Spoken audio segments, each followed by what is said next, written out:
यह कथा बहुत ही पावन है और अगर आप भोलेनाथ के दीवाने हैं तो इस कथा का अपमान न करें। ये कथा आपके लिए अत्यंत फलदायी है और इस कथा को पूरा अवश्य सुने। इन ज्योतिर्लिंग में 9वां ज्योतिर्लिंग बाबा बैद्यनाथ मंदिर है। यह ज्योतिर्लिंग वर्तमान झारखंड के देवघर में स्थित है। एक समय राक्षस राज रावण ने कैलाश पर जाकर अत्यंत भक्तिभाव के साथ भगवान शिव जी की आराधना की। कुछ समय तक आराधना करने पर जब महादेव प्रसन्न नहीं हुए तब वह और भी उग्र तप करने लगा।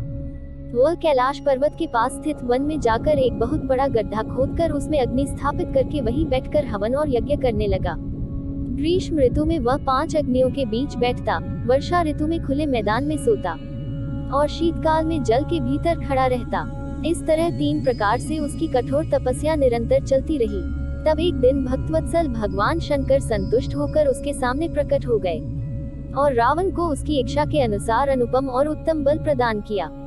भगवान शिव का कृपा प्रसाद पाकर रावण ने नतमस्तक हो दोनों हाथ जोड़कर उनसे कहा, देवेश्वर मुझ पर प्रसन्न होइए, मैं आपको अपने साथ लंका ले जाना चाहता हूँ। आप मेरे इस मनोरथ को सफल कीजिए, मैं आपकी शरण में आया हूँ। रावण के ऐसा कहने पर भगवान शिव बड़े संकट में पड़ गए और अनमने होकर बोले, राक्षस राज मेरी बात ध्यान से सुनो।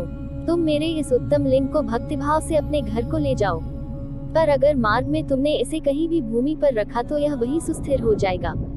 अब तुम्हारी जैसी इच्छा हो वैसा करो। भगवान शंकर के ऐसा कहने पर रावण ने उनकी आज्ञा लेकर वह शिवलिंग अपने साथ लेकर लंका को प्रस्थान किया, परंतु मार्ग में भगवान शिव की माया से उसे मूत्रोत्सर्ग की इच्छा हुई। पुलत्स्य नंदन रावण अत्यंत सामर्थ्यवान होने पर भी मूत्र के वेग को नहीं रोक सका। इसी समय वहां आसपास एक ग्वाले को देखकर उसने प्रार्थना करके वह शिवलिंग उसके हाथ में थमा दिया और स्वयं मूत्र त्याग के लिए बैठ गया। एक मुहूर्त बीतते बीतते वह ग्वाला उस शिवलिंग के भार को सहन नहीं कर पाया और उसे पृथ्वी पर रख दिया।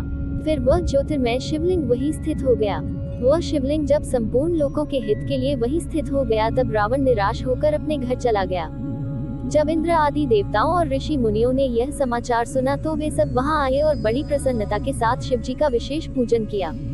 उन्होंने उस शिवलिंग की विधिवत स्थापना की और उसका नाम वैद्यनाथ रखकर उसकी वंदना करके अपने अपने स्थान को चले गए। इस दिव्य एवं श्रेष्ठ ज्योतिर्लिंग का दर्शन एवं पूजन संपूर्ण अभीष्टों को देने वाला और समस्त पाप राशि को हर लेने वाला है। यह सत्पुरुषों को भोग एवं मोक्ष प्रदान करने वाला है।